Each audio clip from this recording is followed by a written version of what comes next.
Hello, this is Louise from Manchester. Welcome back to my channel. Today I'm going to be talking to you about some of the problems that I face with growing indoor tropical plants, and just wanted to update you as well about the coffee plant that I have. And there were some problems that I was experiencing about a month or so ago with it, so I'll just get to it then. So here is the coffee plant. It looks healthy enough. This is one of the lateral branches which has now produced little shoots coming up, so you can see there. So this stem was bare, and then now it started to produce these shoots, and these I hope will grow upwards. But the problem with the yellowing has gone, but the leaves are still turning brown and dropping off. So I usually film these videos from my front living room. Today I'm in the back living room, which has light coming in. It's a west facing window basically, and this usually sits in the front living room on the windowsill, and it is above a radiator, and maybe getting too much heat, although I don't have the heating on all the time. I do spray and mist it. I was thinking whether the leaves were getting a bit too dry, so decided to bring it here and see how it gets on in the back room.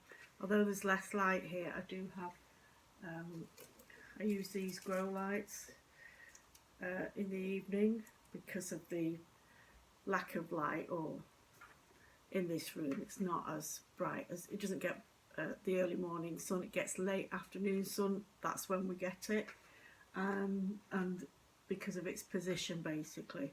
So I'll just see how it gets on. Hopefully it won't continue with the browning of the leaves.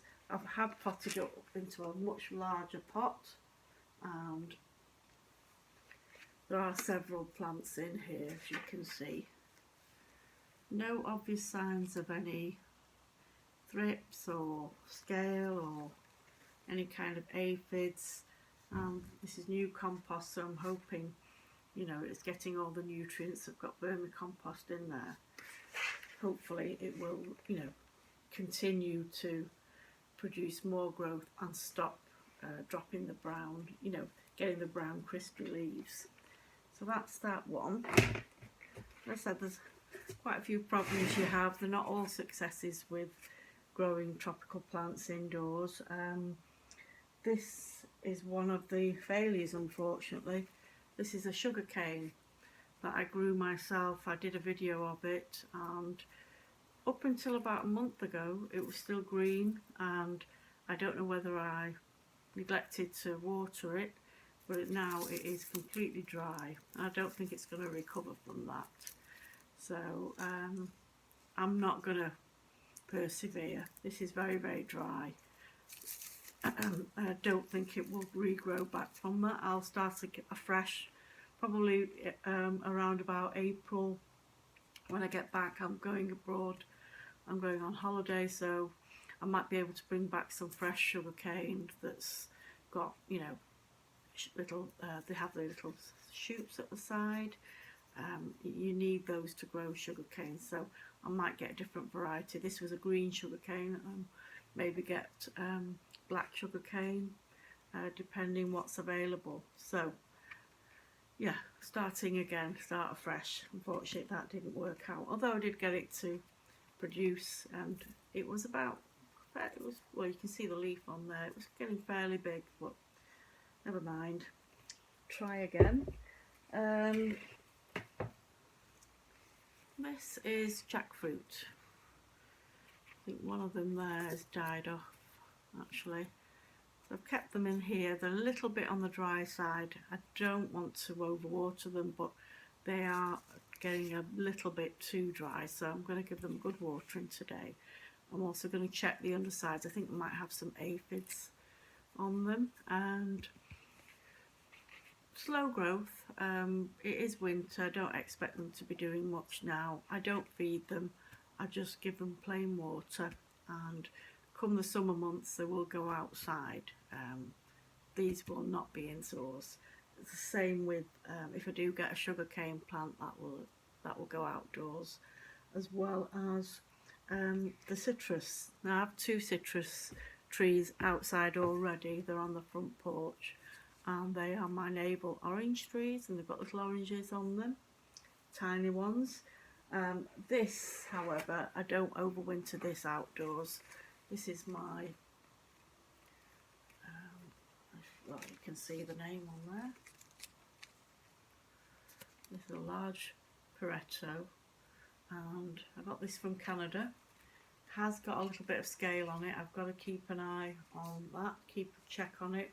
And it did have some caterpillar munching on it, a moth, which basically what the moth does, during the night it'll roll up into a little cocoon it makes to stay in there, and then it comes out and munches on your leaves. So I've got rid of the caterpillar, so that's why these leaves look a bit chewed. But if you see stickiness on your leaves, then that is scale. So I did have a bit of scale, and I thought I'd got rid of them, but let me just see. There's a bit of stickiness. I don't know if you can see there, that on that leaf, it's shiny. And that's a sign of scale. I'll just see if I can. Yeah, there's some scale on the back of it. You can see there in the vein, they sort of took themselves. I don't know if I can find a. Yeah.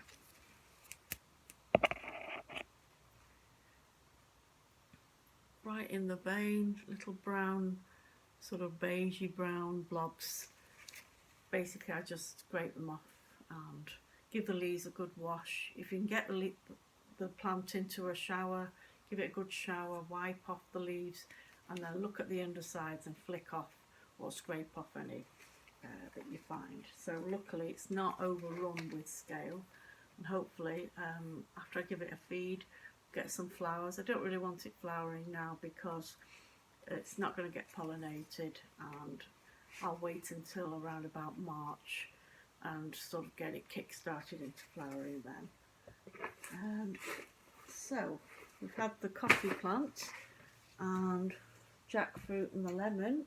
This is my tea plant. Quite a good size. And I've recently noticed, I think I remember planting, it did flower, and it grew little seed pods, and I remember tucking one of them in there, and you can see there's a little baby tea plant there. So it's quite a nice size. I've not had any tea leaves off it yet. I'm not pruning it. There's a little bit dry there. I'll just nip that off, get rid of that. Hopefully there's a little bit dry there. I haven't watered it. I recently just watered it yesterday, probably after about a month. Tend not to over water during the winter months. It's not a lot of light. I don't expect them to be growing. I just want them to survive basically. But trying to avoid root rot, because they're not going to take up a lot of water, and you don't want them standing it in. You know, the roots don't want to be standing in water. So when you do water, make sure that water drains out. And if you've got them in a tray, make sure that the tray is empty once the water's flooded out, so that the water is not sort of being sucked up slowly. You don't want that. Here I have my Cherimoya, which did have a lot of leaf drop. I left them outside a little bit too late, so brought them back in. They were out all summer, and glad to say that though it has dropped a few leaves, as I say, I've not watered a lot of these. This could do with a good watering. It's very light. And this is the compost it's in, very sort of free draining compost. I've got a little bit of citrus compost, a little bit of cactus, and a little bit of vermicompost, all mixed in with some perlite and so when I water, goes straight through. So I give it a good watering, so it literally goes through 2 or 3 times, and then I'll probably leave it a month before I even water it again. And this is because it's in the winter months. In the summer it'll go outside. So cherimoya or custard apple, these are grown from seed, and they have a lovely fragrance when you crush the leaves. It's lovely. And you know, it's a nice pretty plant. Cherimoya plant, if I can get it to grow a custard apple, that'd be great, you know, but we'll just have to see. That's one of 2 plants that I've got. I've got another one down there. Let's put that across.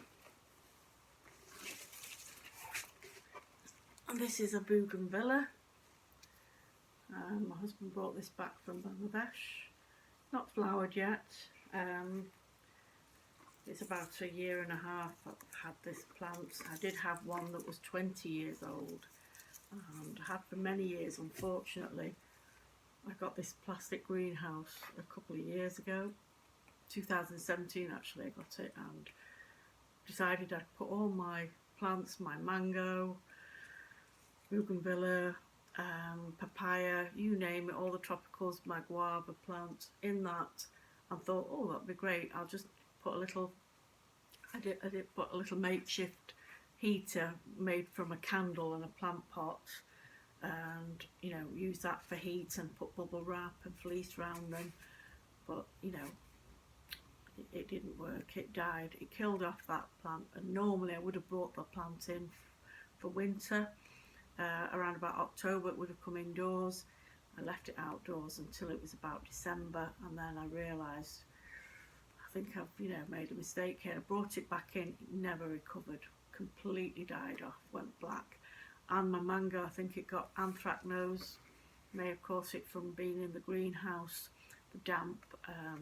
It's a type of fungal bacteria that kills plants, it devastates them. So this is why these are not outdoors. I know some people do keep theirs outdoors.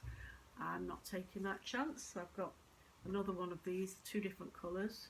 So I'm hoping I've got an orange and a pink.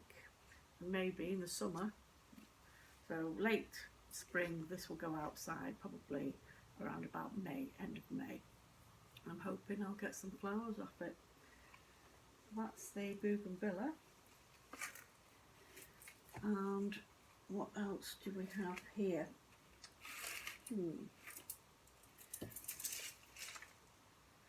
Now, unfortunately, this looks like it's dead. It's a vining plant that also came from Bangladesh, and it had lovely leaves during the summer. It didn't flower. I'm trying to think what the botanical name was for it, but it'll come to me. But it was kind of deciduous when I got it, and then from these little stems, a bit like a fuchsia, it started producing little green growth. I'm hoping that that is just what it is, it's dormant. The Bengali name is Madhavi Lata, so it's a vine, Lata meaning vine, Madhavi, don't know what that means, but that's the name of the plant in Bengali. Trying to think what the botanical name is. Oh, anyway, it escapes me now, but I'm hoping I can bring it back to life and it will start to produce some green. Let's see, fingers crossed. If you win some, you lose some. So that's that one. And here, this sad looking specimen is my mango. And this is a grafted mango. You can see this is where the graft comes on. There were leaves along here.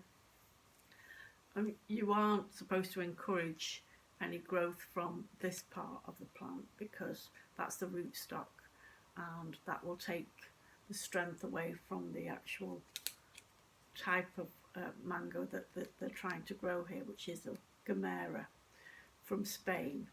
And yeah, I don't know, I've repotted it. I'll show you the compost while it's in. So lots of drainage. There's a mixture of bark, coir, vermicompost, perlite, citrus, cactus, very free draining, but you know, food wise it's getting vermicompost. I'm not feeding it. I did give it some seaweed solution. I don't know whether that made it worse or not, whether it was too strong and the leaves look like they're burnt. I have found that sometimes when you over fertilise, or the strength of the fertiliser can get the burning of the leaves. On the underside there might be a bit of thrip. Yep, I think there's thrip there. Don't know if you can see, if you can find any on here.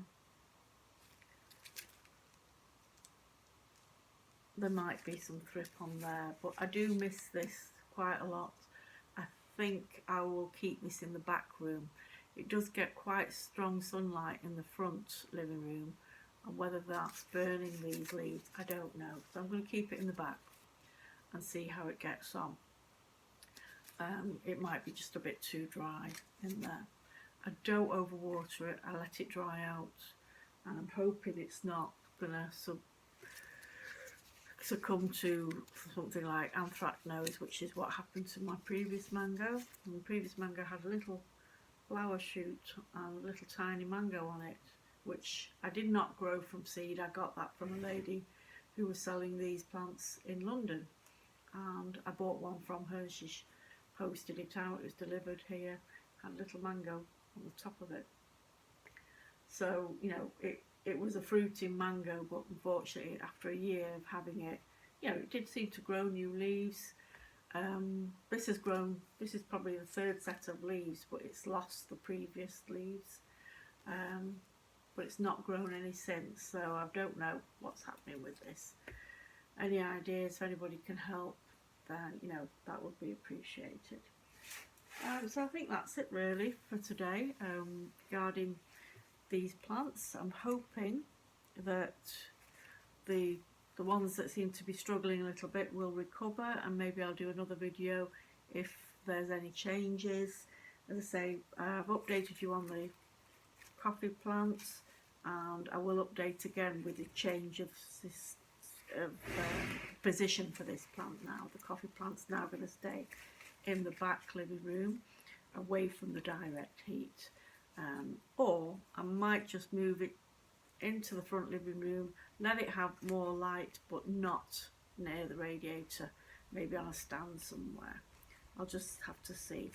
So hope you've enjoyed this video. If there's anything else you'd like to see, I do have some other plants that I'm growing. Currently trying to get my NSEP Morelli divisions sprouting, but from memory, if it serves me right, last year in February is when I started to see some of the NSEP Morelli, which is a red banana, Abyssinian banana plant. Beautiful red leaves, part of the banana family, but don't produce the same type of edible bananas that a normal banana would produce. So what I did last year, sorry, 2018, is divide up my existing plants around about October, November, and split them and put them in separate pots, and then I got lots of new plants from that. However, I was too hasty in separating them, the baby plants, and they didn't have proper roots on them, and so they didn't survive. So I only had about 5 surviving plants. So those surviving plants grew last year. We didn't have a great summer, and for some reason they didn't grow as big as my previous year. So I've divided them up, but they are much smaller, the divisions. So I'm just waiting to see if there's any sign of life. I've been checking them, there's nothing at the moment. So hopefully around February, if there's anything to report on the insect, I will definitely do a video on that. And anything new that I acquire, any new seedlings to show you, I'll be adding those to my video. So thanks very much for watching. Please hit like and subscribe. It all helps, it encourages me to do more videos. So Hope to see you again. Thank you. Bye bye.